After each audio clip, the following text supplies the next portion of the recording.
네, 앞서 보신 대로 안종범 전 수석과 정호성 전 비서관이 오늘 새벽 모두 구속됐습니다. 오늘 오전에는 우병우 전 수석도 검찰에 소환돼 조사를 받으면서 검찰의 칼끝이 점점 청와대로 향하는 모양새인데요. 네, 이상일 전 새누리당 의원, 장성호 건국대 교수 두 분과 함께 관련 이슈들 살펴보겠습니다. 어서 오십시오. 네, 안녕하세요.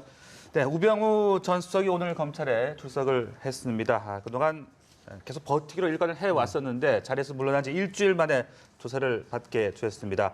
어떤 점에 대해서 수사가 집중적으로 이루어지는 겁니까?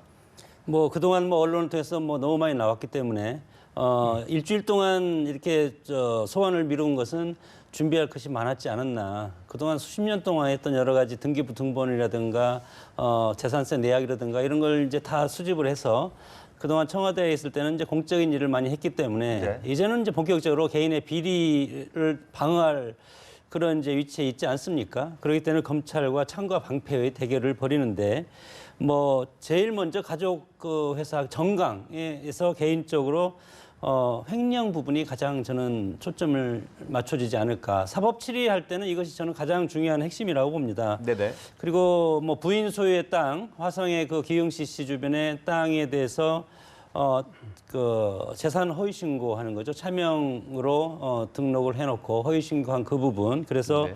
탈세와 횡령 부분.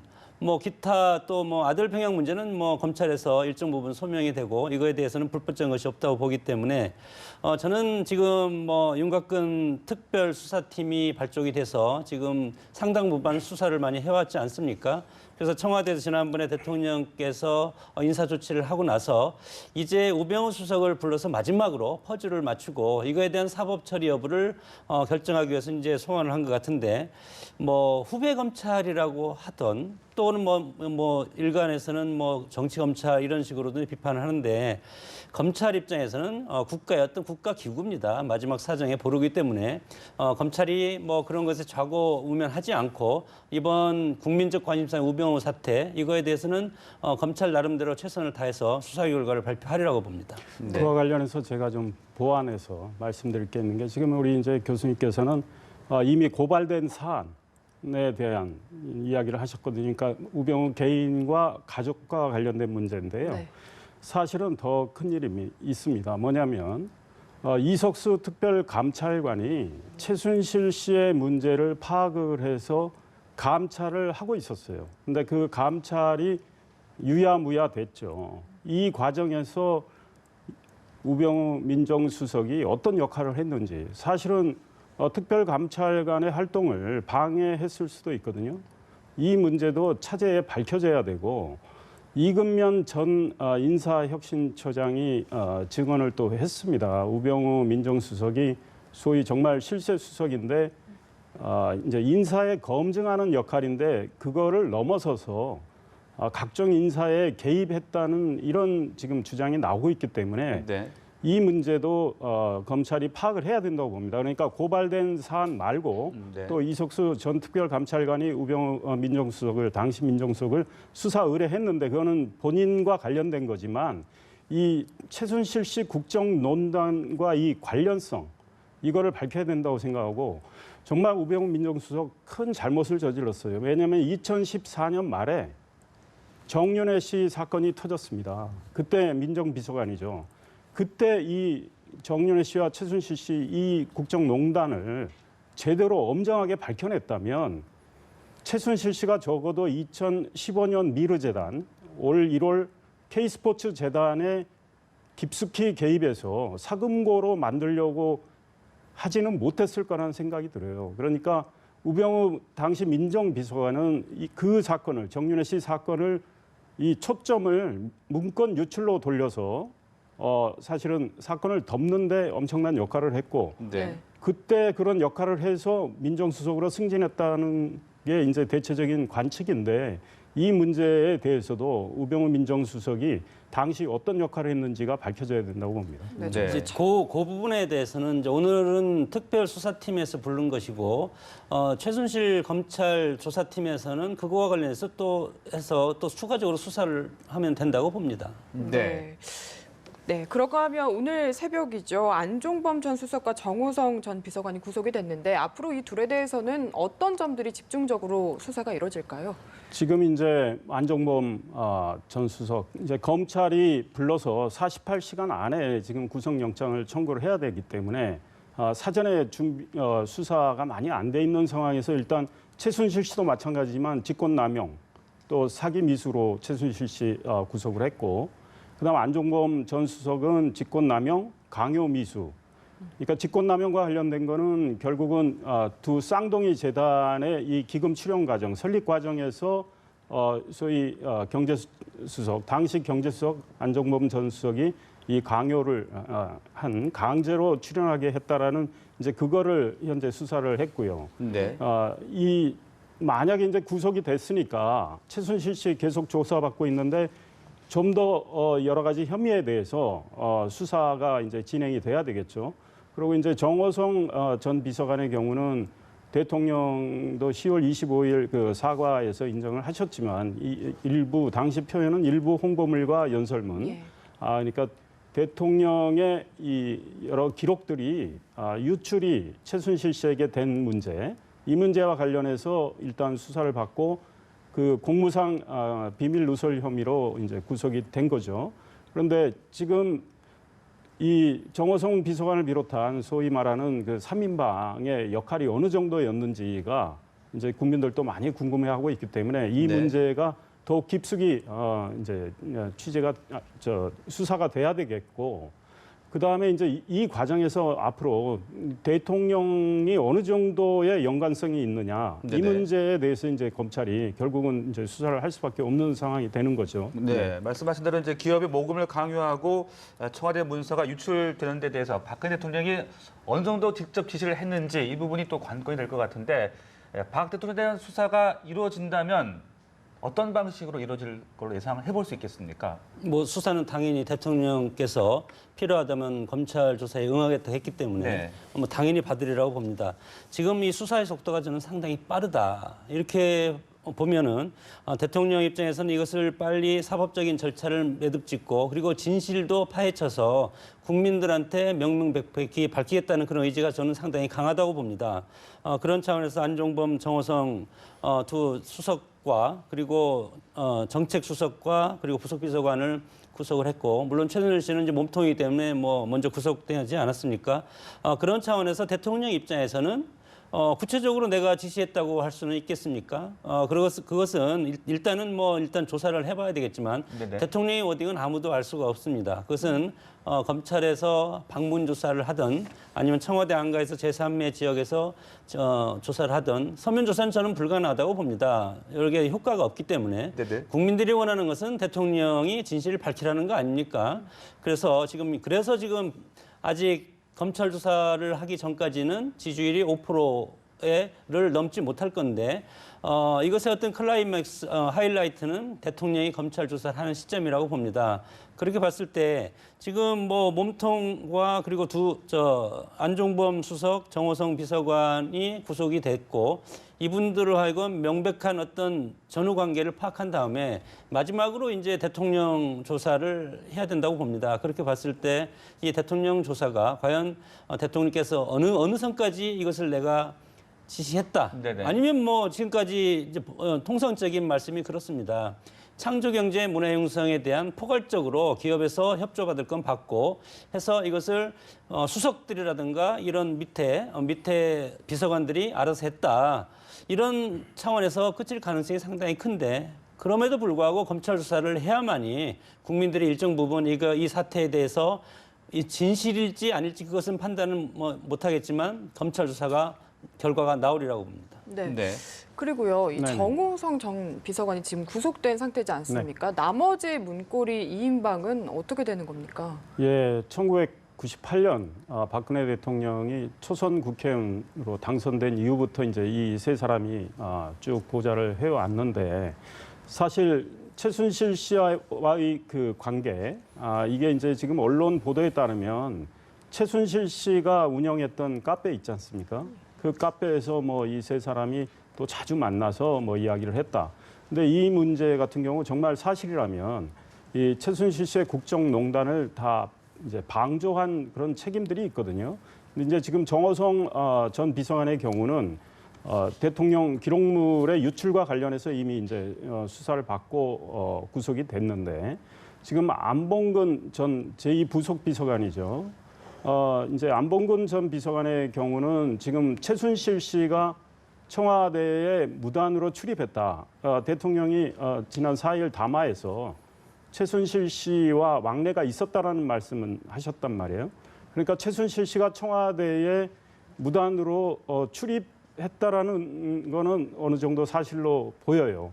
이 문제의 책임이 이제 안봉근 전 비서관에게 있는 거죠. 게다가 그 이영선 행정반이라고 최순실 씨가 의상실에서 대통령 옷을 많이 고를 때 심부름했던 이영선 전 지금 행정관도 안봉근 전 비서관 밑에 있는 사람이고 그래서 이 최순실 씨의 청와대 무단 출입 그다음에 국정농단 방조 이런 문제에 대해서 아마 안봉근 전 비서관이 수사를 받을 것 같고 그다음에 이재만 전 총무비서관의 경우에 정호성 비서관에게 적용된 이 대통령 기록물 유출과 관련해서 공무상 비밀 누설 혐의가 적용이 됐는데 이 대통령 기록물 관리 책임이 총무비서관에게 있거든요. 그러니까 이 대통령 기록물이 유출됐을 때 같이 공모를 했느냐의 문제가 나오는 거죠. 이 문제에 대한 조사가 이루어질 걸로 봅니다. 게다가 좀 더 나아가서는 지금 이근면 전 인사혁신처장 이야기에 따르면 이재만 전 총무비서관은 청와대 인사위원회의 멤버가 아닌데도 인사위원회 회의에 들어와서 각종 인사에 개입을 했다는 문제를 이야기를 했거든요. 그러니까 네. 이 문제에 대한 수사도 역시 이루어져야 될 것 같아요. 네. 자, 상황 이런 가운데 어제도 전국 각지에서 대규모 집회가 있었습니다. 대통령의 사과가 있긴 했지만 아직 국민들에게는 미흡한 것 같은데요. 어제 집회 어떻게 보셨습니까? 국민들은 자존심이 상당히 상해에 있는 거죠.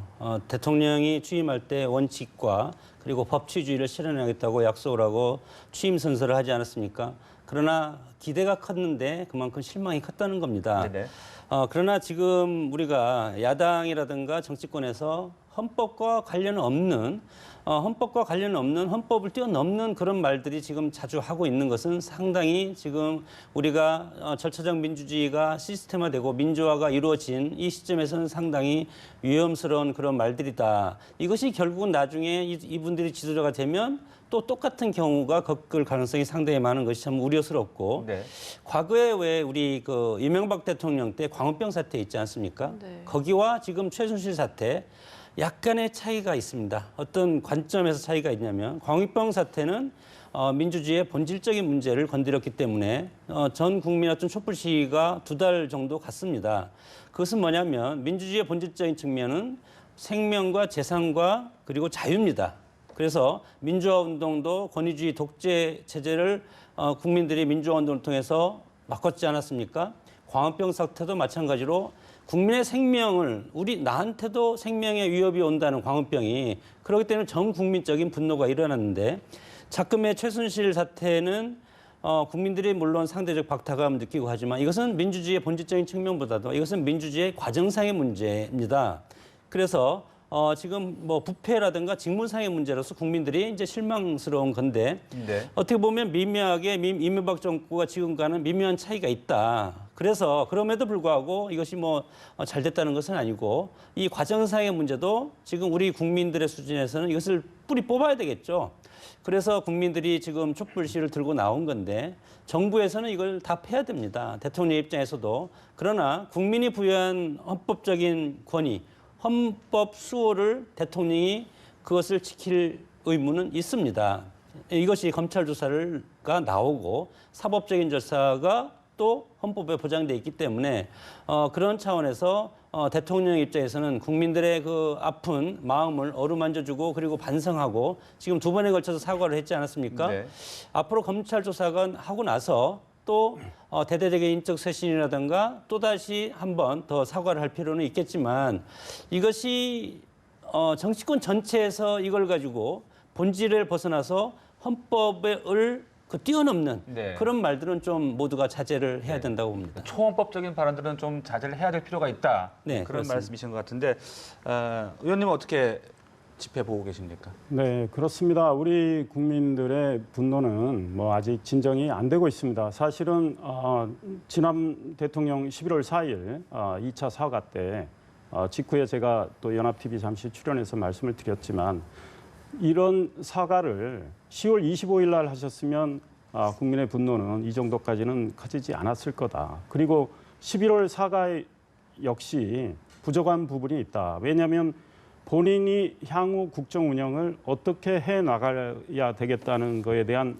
구상은 밝히지를 않으셨어요. 그러니까 김병준 총리 후보자를 전격적으로 지명한 거, 그건 좀 잘못됐다고 지적을 했지만 그 왜 지명을 했는지 그 이유를 설명을 하시고 야당이 지금 거국 내각을 주장하는데 그에 대한 대통령의 입장은 어떤 거고 대통령은 야당이 또 요구하는 당적 정리, 새누리당 탈당 이 문제에 대해서 어떤 생각을 갖고 있고 이런 거를 좀 구체적으로 밝히면서 이 야당과 협치를 해나가겠다. 여야 용수회담을 열어서 야당의 의견을 듣겠다. 이런 말씀까지 다 담았다면 좋았는데 이런 문제가 없기 때문에 지금 여론조사에도 나오지만 미흡하다는 지적이 나오고 있습니다. 그런데 이제 중요한 것은 대통령이 앞으로 어떤 조치를 또 취해 나갈 거냐는 거죠. 그러니까 일단은 청와대나 여당에서는 여야 용수회담을 청와대에서 대통령과 열자 이 얘기죠.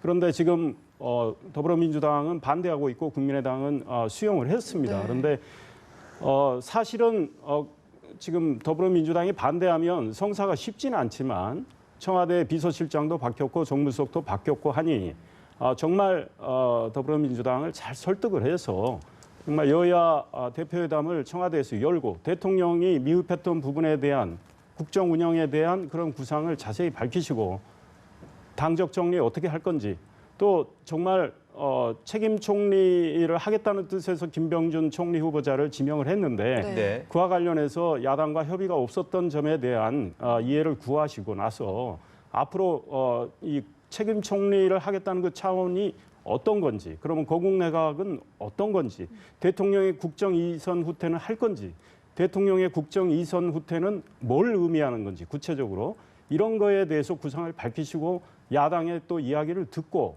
그래서 서로 이견을 좁혀가는 이런 수순을 밟아주시는 게 좋겠다 이런 생각이 듭니다. 네, 말씀하신 내용 중에서 여야 영수회담 부분 좀 더 짚어보고 싶은데 더불어민주당은 뭐 국면 전환용이다. 선결적으로 수용하지 않으면 불가한다 이런 입장이고 국민의당과는 좀 온도 차를 보이고 있는 것 같거든요. 어떻게 일을 하면 되는 겁니까? 글쎄요. 전쟁 중에도 대화를 휴전협동도 해야 되고 대화를 하지 않습니까? 그냥 우리 정치는 정치 전쟁식으로 생각하는 것 같은데 대화는 해야죠. 대통령이 지금 뭐 죽을 죄를 졌는지는 모르지만 그러면 그것은 법적으로 탄핵 절차를 밟으면 되지 않겠습니까? 그러나 야당에서 예를 들어서 당적 정리를 하는 요구하는 그것도 월권이라고 봅니다. 왜 우리 정치가 이렇게 됐습니까? 당적 정리를 하면 유리한 쪽이 새누리당이라고 봅니다. 현재는.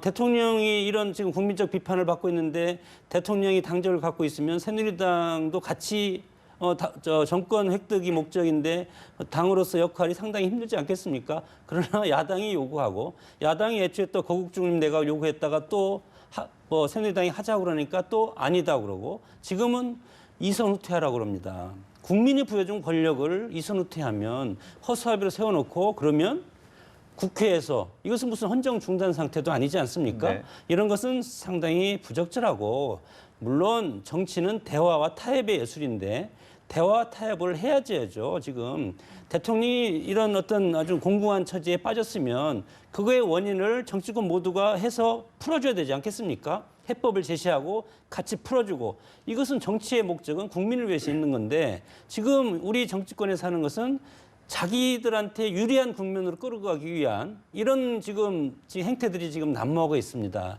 이것이 정치의 본질은 아니라고 보기 때문에 네.